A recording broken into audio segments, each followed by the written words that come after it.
মুহূর্তে দাঁড়িয়ে আছি ফাইভ রাথাস টেম্পল, মহাবল্লীপুরম তথা মামাল্লিপুরমের একটা খুব বিখ্যাত ট্যুরিস্ট স্পট, সেটা হচ্ছে ফাইভ রাথাস টেম্পল।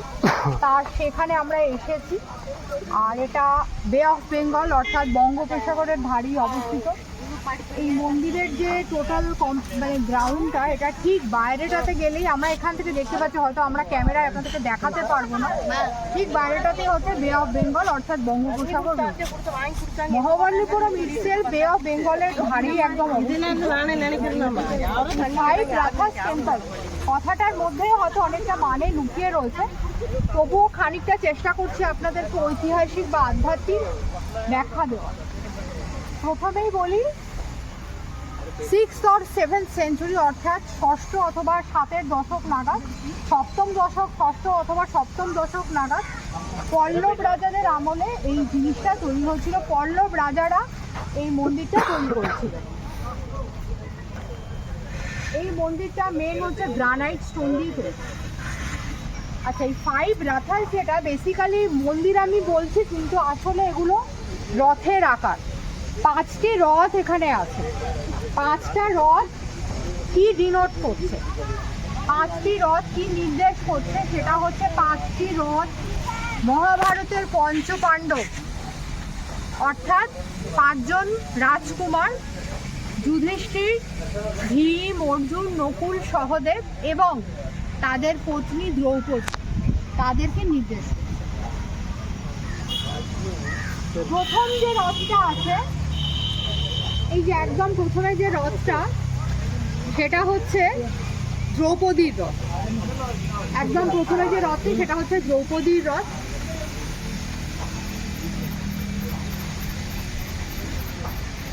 যদিও এগুলো রথ, ঠিক আছে, কিন্তু প্রত্যেকটা রথ 5 জন পঞ্চপাণ্ডব ছাড়া দ্রৌপদী, তাদের পত্নী দ্রৌপদীর উদ্দেশ্যে এগুলো বানানো হয়েছিল। কিন্তু 5টি রথের আধ্যাত্মিক ব্যাখ্যা হচ্ছে, 5টি রথ 5 জন দেবতাকে উৎসর্গ করা হয়েছে।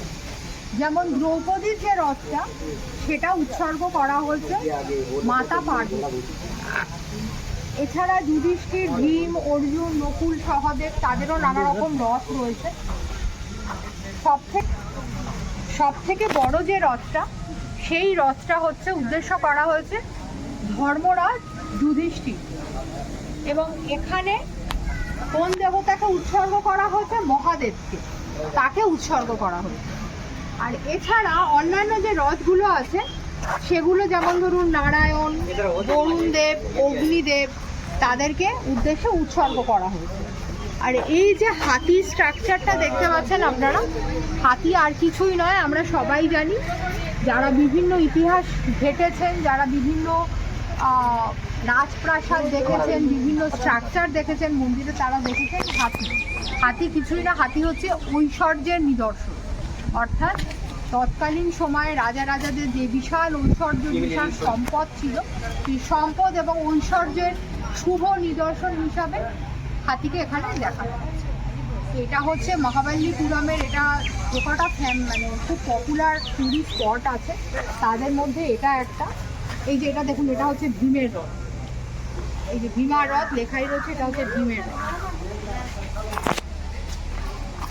যদিও হয়তো মন্দিরটা আপনারা চারিদিকে দেখলে বুঝতে পারবেন যে বেশ কিছু পোর্শন ডিকেড হয়েছে, মানে প্রচুর ড্যামেজ হয়েছে আর কি, কিন্তু ওই খানিকটা পোর্শন যেটুকুনি আছে সেগুলো দেখা যাচ্ছে, সেগুলো আমরা দেখতে পাচ্ছি।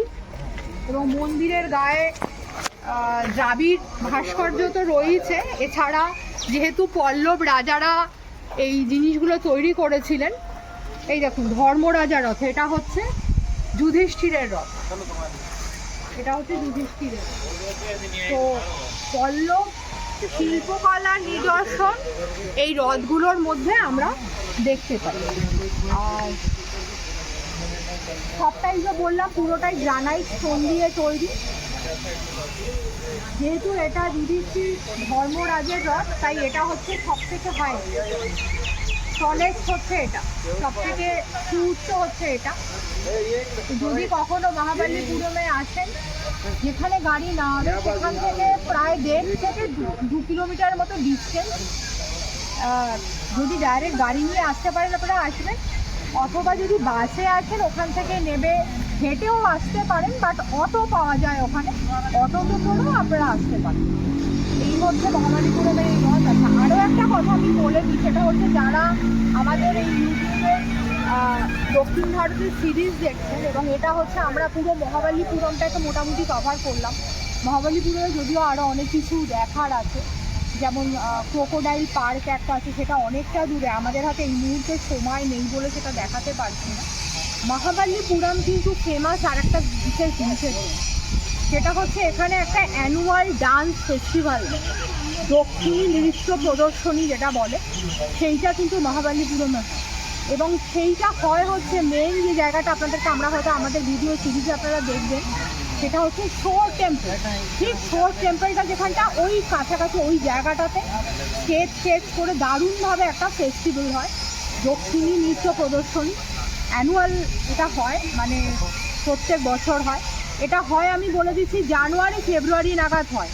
ডেটটা আমি বলতে পারবো না, ডেটটা ইন্টারনেটে আপনাদেরকে সার্চ করতে হবে।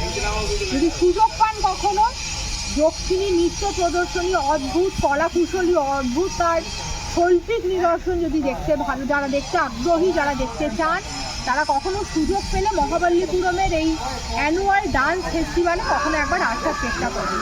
বহু গণ্যমান্য শিল্পী, শুধু দক্ষিণ ভারতীয় নয়, সারা ভারতবর্ষ থেকে এই ডান্স ফেস্টিভ্যালটাতে যোগদান করে।